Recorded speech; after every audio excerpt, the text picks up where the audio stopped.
So after you've got your wheat sprouts on top of the dirt, a ½ inch deep, make sure you're not being skimpy, then you're going to water. Usually when I water, I take my trays outside and I just water them with the hose, wait till they finish dripping, and then bring them in. Do it however works for you.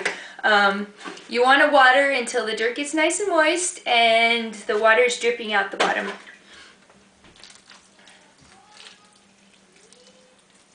I try to water gently, and that way it doesn't redistribute the seeds on top of the dirt.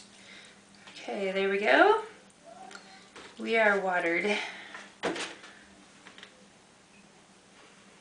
Okay, next you want to cover up your sprouts so that they stay nice and damp and nice and dark until the green shoots come up. So the way I do this is I take a piece of newspaper, I spray it down with water, and so it's, you know, nice and wet, and then I put that on top of my wheat sprouts and spray again on the top.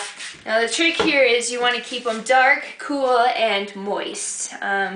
If you live in a damp climate, I would just leave the newspaper on top. I live in the desert, so I put a piece of plastic wrap on top.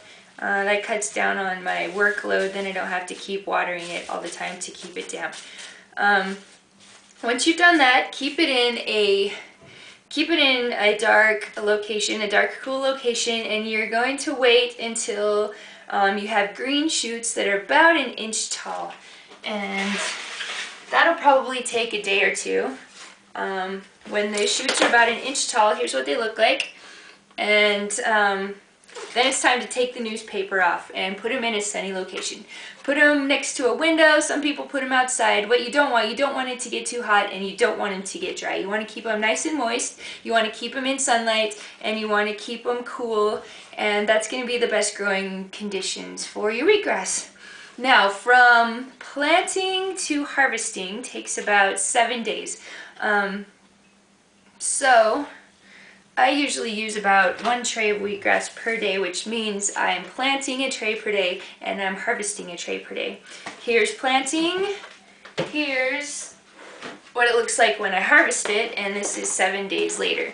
Now you want to harvest your wheatgrass when it's 6 to 7 inches tall. If you wait longer than this, the nutrition value of your wheatgrass juice is going to decline rapidly. So make sure you're harvesting it when it's about 6 to 7 inches tall, and make sure that you're watering every single day. You don't want the soil to get dry, or else it's going to ruin the quality of your wheatgrass juice. So depending on where you live, either water it once or twice a day. Keep the soil moist, keep it in a bright sunny location, and harvest it when it's 6 to 7 inches tall. Now when you harvest it, make sure you cut it as close to the dirt as possible. And if you can't use it on the day you harvest it anyway. Pack it into a plastic bag and put it into your refrigerator. It'll last for about a week, and you can juice it later when it's more convenient for you, but don't let it grow too long or you're going to ruin your wheatgrass juice. When you juice your wheatgrass, make sure you juice it top down, and that will get the most juice and the most nutrition out of your juice.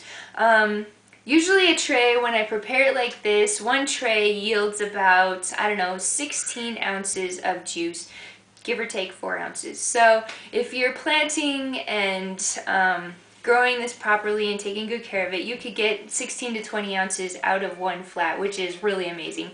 Alright, so there's our demonstration on how to make wheatgrass juice in your very own kitchen. If you have any questions or comments, please feel free to email me and ask questions. If you have any more ideas for the show, please let me know that too, and I can do some more demonstrations on things that are important to you. In the meantime, have a great and healthy day. Bye-bye.